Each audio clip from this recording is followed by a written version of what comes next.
Hey guys, welcome back to Man Interest 1-1. This is your boy Hellfish6 coming at you with another video.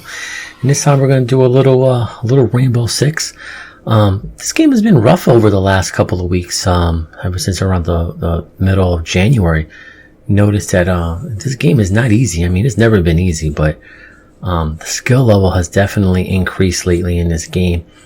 And it's definitely gotten much harder. And I think there's a couple of reasons for that. One, I think the only players that are left are the ones that are actually going to take this game seriously.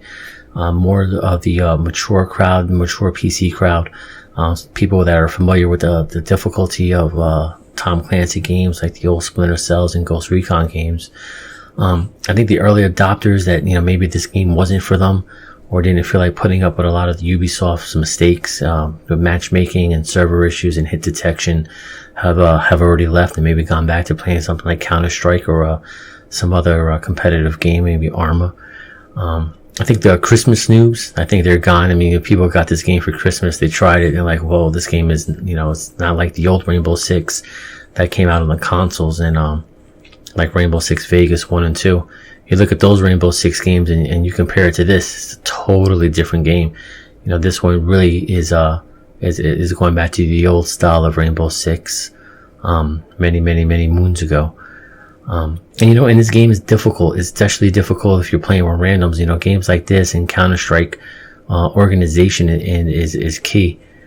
And, when you're playing with randoms, people that aren't communicating, don't have mics for whatever reason, you're going to have a very difficult time, enjoying yourself and being successful in this game.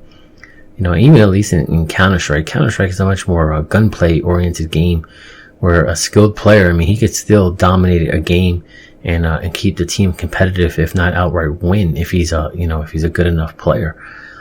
In Rainbow Six, there's just way too many ways to die. You have destructible environments, destructible walls, windows, bad guys could come from the ceiling. Before you're hiding behind a wall, you think you're safe, and all of a sudden it blows up from behind you. There's cameras, there's drones, and if you're playing against a good team, you're playing against a team that's on TeamSpeak. They're communicating. They know what they're doing when they're picking their characters to play with. They're practicing with those things. They have a good idea of what of the map and, which walls are destructible and which ones aren't. For a player that's, it's a random, he's not going to have a good time. He or she is really not going to have a good time.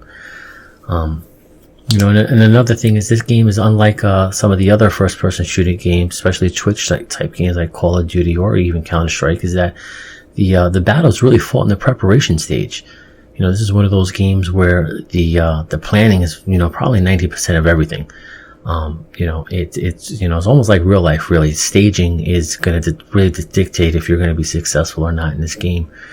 And that's what use your drones for, to start, find the hostage, find the objective, find out where the bad guys are heading, and then, and communicating from there. And the same thing on the defensive end, try to, trap the counter-terrorists into going into certain paths that you want them to go. Securing the walls, so that way you can't get, surprised from the rear, and taking it from there. And so this is, the game has gotten harder.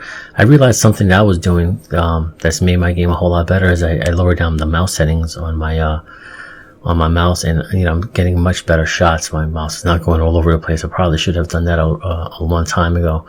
I've noticed since I did that a couple of days ago, having much more success in my gunplay. So, I'm still enjoying it. It'd be better if there was other people that I was playing with.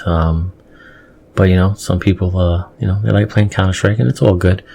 There was a good article on this game. I'll put a link in the description that talked about how, Ubisoft is really sabotaging themselves with this game, about microtransactions and DLC. And I don't see it. I think that article is, going a little overboard.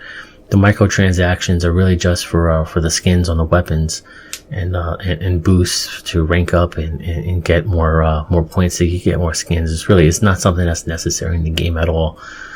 And it's not like, with microtransactions, you're getting access to weapons that give you an advantage over the other team. So I think I don't think that's the issue. I think the issue is Ubisoft really just has to stay on top of this game. This could be a really good game go into the future and can only get better. But if Ubisoft thinks, oh, you know what, we already got our sales out of Rainbow Six for the holiday season, it's time to start working on the sequel, or start working on Ghost Recon or the next Splinter Cell or something like that, and they stop their support for this game, then it is going to fall off.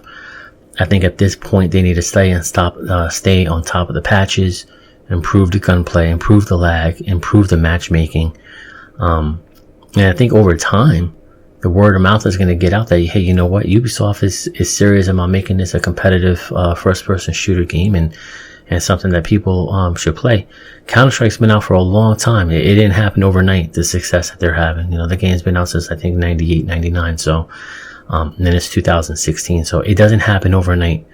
But if Ubisoft can have the patience and try to get the patches out and fix the gunplay, then it has a real good chance of being a top shooter in the game. Like I said in one of my other videos, there's not many games coming out that are serious first-person shooters that are the competition.